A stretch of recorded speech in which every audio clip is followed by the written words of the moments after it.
قربانی جسے کہا جاتا ہے یہ حضرت ابو الانبیاء سیدنا ابراہیم علیہ السلام کی سنت ہے۔ ویسے تو جب سے اللہ تعالیٰ نے حضرت انسان کو پیدا کیا ہے اسی دن سے قربانی کا سلسلہ ہے، اور یہ جو قربانی ہے گویا کہ یہ بندوں کا امتحان ہے، اللہ کی طرف سے بندوں کا امتحان ہے کہ بندہ جان مال اور اولاد میں ان سے زیادہ پیار کرتا ہے یا مجھ سے زیادہ پیار کرتا ہے۔ یہ امتحان ہے اللہ کی طرف سے، آزمائش ہے۔ قربانی کے متعلق سوال ہوا جب اللہ کے رسول صلی اللہ علیہ وآلہ وسلم سے کہ یا رسول اللہ صلی اللہ علیہ وآلہ وسلم یہ قربانی کیا ہے؟ تو آقا کریم رؤوف الرحیم صلی اللہ علیہ وآلہ وسلم نے ارشاد فرمایا کہ یہ تمہارے باپ ابراہیم علیہ السلام کی سنت ہے، اور اس میں ہر بال کے بدلے میں اللہ تبارک و تعالیٰ تمہیں نیکی عطا فرماتا ہے، اور جب پہلا قطرہ خون کا زمین پہ گرتا ہے تو اللہ قربانی کرنے والے کے گناہوں کو معاف فرما دیتا ہے۔ یہ آپ سنتے ہیں، بار بار سنتے ہی رہتے ہیں، لیکن جو آیہ کریمہ قربانی کے موقع پہ پڑھی جاتی ہے، جو آیہ کریمہ قربانی کے موقع پہ پڑھی جاتی ہے، اللہ اپنے حبیب سے فرماتے ہیں قل ان صلاتی ونسکی ومحیای ومماتی للہ رب العالمین۔ اے محبوب آپ فرما دیں کہ میری نماز، میری قربانیاں، حتیٰ کہ میرا جینا اور میرا مرنا سب اللہ کے لیے۔ اصل بات یہ آتی ہے اس دور میں کہ قربانی اللہ کے لیے ہونا چاہیے، قربانی بلکہ قربانی ہی نہیں، ہر کام اللہ کے لیے ہونا چاہیے۔ لیکن کل تک شادیوں میں دکھاوا تھا، کل تک ظاہری اعمال میں دکھاوا تھا، اور اب لوگوں کے یہاں عبادت میں بھی دکھاوا پیدا ہو گیا،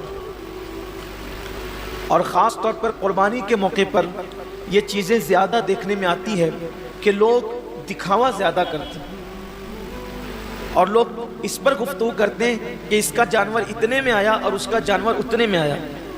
آپ جانور کتنے کا لاتے ہیں یہ اللہ کے نزدیک اہم نہیں ہے، آپ جانور کتنے کا لاتے ہیں یہ اللہ کے نزدیک اہم نہیں ہے، آپ جانور کیوں لا رہے ہیں یہ اللہ کے نزدیک اہم ہے۔ اس لیے کہ حدیث پاک میں آتا ہے کہ قیامت کے دن جب انسان کے اعمال کا دفاتر لے کر فرشتے اللہ کی بارگاہ میں پہنچیں گے تو ان کی نیکیاں بہت ساری ہوگی، اور فرشتے پیش کریں گے اللہ یہ کتنی نیکیاں لے کر کے آیا ہے؟ اللہ فرمائے گا فرشتوں تم نے صرف نیکی لکھی ہے کہ اس نے نیکی کی ہے، تمہاری نظر نیکی پر ہے، میری نظر نیکی کیوں کی ہے اس پر ہے، کیونکہ وہ علیم بذات الصدور ہے، وہ علیم و خبیر ہے۔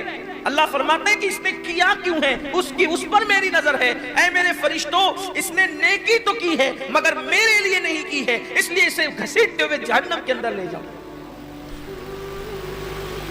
انسان کتنا لگا رہا ہے یہ قیمتی نہیں ہے، کیوں لگا رہا ہے؟ للہ رب العالمین، اللہ کے لیے ہونا چاہیے۔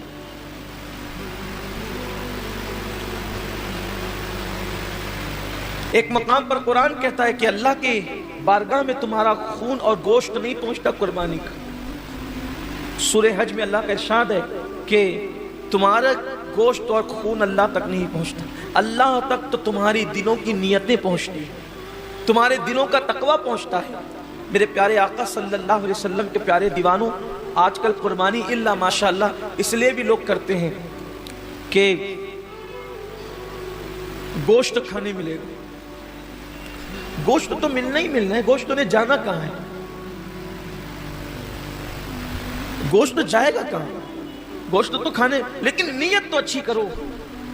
ہمارے بزرگوں نے فرمایا کہ اعمال سیکھنے سے پہلے اعمال کی نیت سیکھا کرو، اس لیے کہ مومن کی نیت اس کے عمل سے افضل ہے۔ نیت المؤمن خیر من عملہ، مومن کی نیت اس کے عمل سے افضل ہے۔ آپ نے کبھی سوچا کہ ایک کافر 20 سال کفر کر رہا ہے پھر بھی وہ قیامت تک جہنم میں، 20 سال ہی نہیں بلکہ سال بھر بھی کفر کرے تو بھی جہنم میں،